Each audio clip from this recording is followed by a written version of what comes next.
दोस्तों, आज मैं आपको ऐसी सत्य घटना बताने जा रहा हूं जो आपके रोंगटे खड़े कर देगी। यह भगवान शिव के नटराज रूप की कहानी है। एक बार की बात है, संसार के सब मोह माया त्याग कर वन में रहने वाले साधुओं को अपने ऊपर घमंड आ गया था। वह मनुष्य को बहुत तुच्छ जीव मानने लगे थे। ये सब देखकर भगवान भोलेनाथ ने निर्णय लिया कि साधुओं का घमंड अवश्य तोड़ूंगा। भगवान भोलेनाथ ने एक भिखारी का रूप धारण किया और वह वन में टहलने लगे। जब वन में टहलते साधुओं के आश्रम के पास से गुजरे तो उन जीवों के निर्माण और श्रेष्ठ जीव के विषय को लेकर चर्चा चल रही थी। साधुओं में सबसे श्रेष्ठ होने की मानसिकता उत्पन्न हो गई थी। साथ ही उन्होंने भगवान की पूजा आराधना न करने का फैसला ले लिया। वे मानने लगे थे कि पूरा संसार साधुओं पर ही टिका हुआ है। उनकी बातों को सुनकर भिखारी वेश धारण किए। भगवान भोलेनाथ ने उनकी बातों पर तर्क सहित गलत साबित करना आरंभ कर दिया। शिव को ऐसा करते देख अहंकार से भर चुके साधुओं ने शिव को दंडित करने की योजना बनाई। उन्होंने मंत्र की शक्ति से एक दानव और कई सांपों का सृजन किया। उन सभी ने मिलकर शिव को मारने के उद्देश्य से उन पर हमला कर दिया। ये देखकर शिव ने एक अनोखा रूप धारण कर एक नृत्य की मुद्रा लेकर सभी दानवों और सांपों का संहार कर दिया। नटराज की मूर्ति में भगवान को शिव नागों से लिपटा हुआ दिखाया गया है। ये अनुपम दृश्य देखकर साधुओं का अहंकार एक पल में चकनाचूर हो गया और उन्हें भगवान भोलेनाथ की माया को समझते हुए देर नहीं लगी। इस तरह नटराजन की मूर्ति को सृजन और विनाश दोनों प्रतीक के रूप में जाना जाता है। भगवान शिव को संहार का देवता कहा जाता है। भगवान शिव सौम्य आकृति एवं रौद्र रूप दोनों के लिए विख्यात हैं। अन्य देवों से शिव को भिन्न माना गया है। सृष्टि की उत्पत्ति, स्थिति एवं संहार के अधिपति शिव को ही माना जाता है।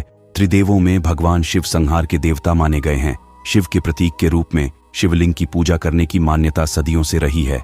धन्यवाद। दोस्तों, यह एक कहानी नहीं है, यह एक सत्य घटना है जो मैं आपको बताने जा रहा हूं, जिसे सुनकर आपके रोंगटे खड़े हो जाएंगे। पिछले 1 महीने से मेरी 11 महीने की बेटी हर रात ठीक 2 बजे उठती और फिर लगातार रोती रहती।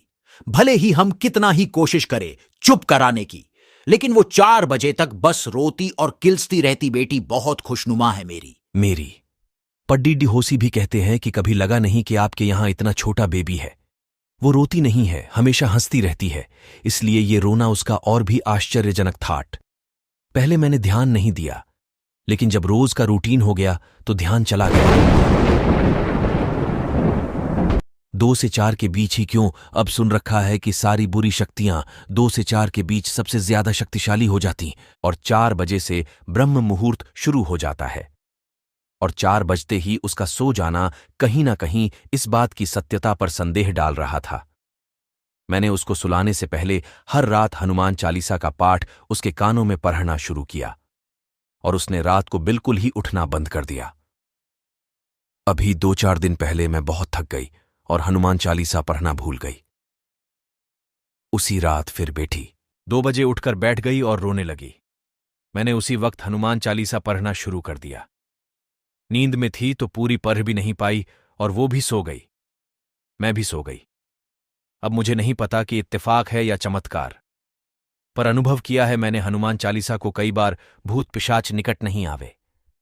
महावीर जब नाम सुनावे, ना चाहते हुए भी सच लगती है ये चौपाई। विज्ञान बुद्धि ये मानने से इनकार करती है, लेकिन भक्ति और विश्वास में तर्क की कहाँ चलती है। पिछले 1 महीने से मेरी 11 महीने की बेटी हर रात ठीक 2 बजे उठती और फिर लगातार रोती रहती। भले ही हम कितना ही कोशिश करें चुप कराने की, लेकिन वो 4 बजे तक बस रोती और किलसती रहती। बेटी बहुत खुशनुमा है मेरी। पढ़ोसी भी कहते हैं कि कभी लगा नहीं कि आपके यहां इतना छोटा बेबी है। वो रोती नहीं है, हमेशा हंसती रहती है, इसलिए ये रोना उसका और भी आश्चर्यजनक था। पहले मैंने ध्यान नहीं दिया, लेकिन जब रोज का रूटीन हो गया तो ध्यान चला गया। 2 से 4 के बीच ही क्यों, अब सुन रखा है कि सारी बुरी शक्तियां 2 से 4 के बीच सबसे ज्यादा शक्तिशाली हो जाती है और 4 बजे से ब्रह्म मुहूर्त शुरू हो जाता है और 4 बजते ही उसका सो जाना कहीं ना कहीं इस बात की सत्यता पर संदेह डाल रहा था। मैंने उसको सुलाने से पहले हर रात हनुमान चालीसा का पाठ उसके कानों में पढ़ना शुरू किया और उसने रात को बिल्कुल ही उठना बंद कर दिया। अभी 2-4 दिन पहले मैं बहुत थक गई और हनुमान चालीसा पढ़ना भूल गई। उसी रात फिर बेटी 2 बजे उठकर बैठ गई और रोने लगी। मैंने उसी वक्त हनुमान चालीसा पढ़ना शुरू कर दिया। नींद में थी तो पूरी पढ़ भी नहीं पाई और वो भी सो गई। मैं भी सो गई। अब मुझे नहीं पता कि इत्तेफाक है या चमत्कार, पर अनुभव किया है मैंने हनुमान चालीसा को कई बार। भूत पिशाच निकट नहीं आवे, महावीर जब नाम सुनावे, न चाहते हुए भी सच लगती है ये चौपाई। विज्ञान बुद्धि ये मानने से इनकार करती है।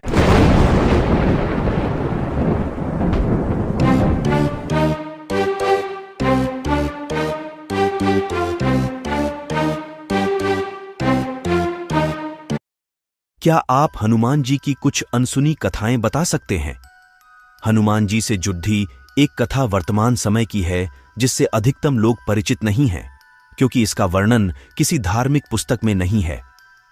इस उत्तर द्वारा मैं अपना योगदान दे रहा हूं, जिससे ज्यादा लोगों को वो दिव्य अवसर प्राप्त हो जो ईश्वर की कृपा से मुझे प्राप्त हुआ।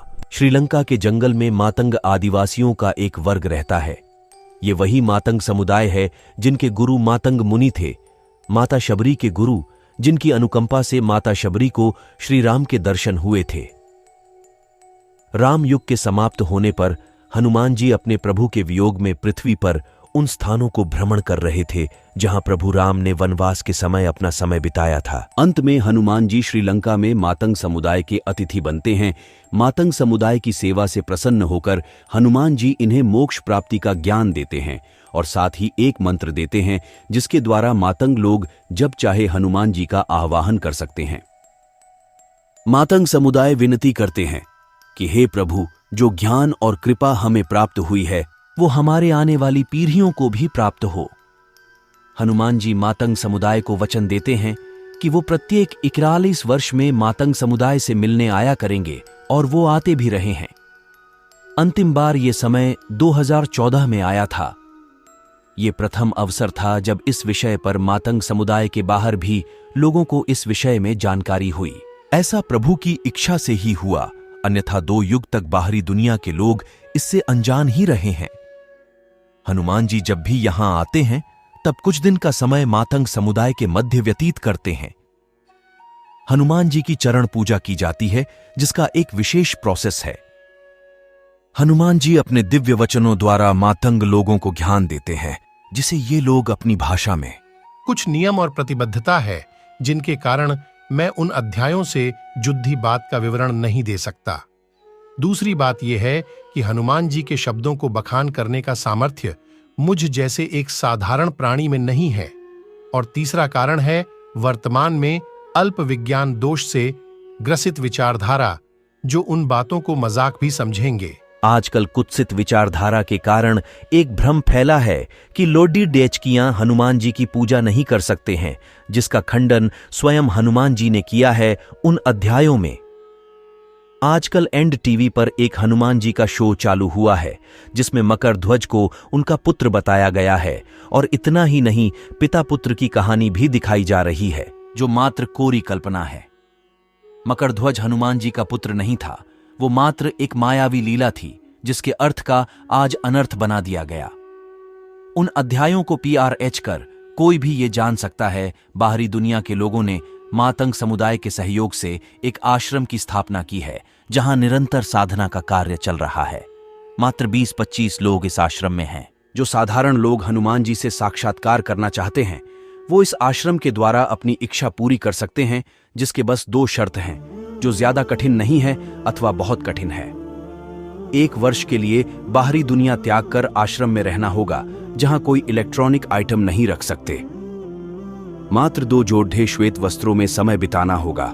पहले 6 महीने साधना द्वारा आत्मा की शुद्धि होगी, फिर अगले 6 महीने हनुमान जी की पूजा में भाग ले सकते हैं जहां श्री राम भक्त के दर्शन होंगे। 2 यहाँ पर 1 वर्ष के लिए आने वाले पर दूसरी शर्त ये है कि उसके ऊपर कोई जिम्मेदारी नहीं होनी चाहिए परिवार की, जिसके कारण बहुत से लोग यही डिस्क्वालीफाई हो जाते हैं। जय श्री राम।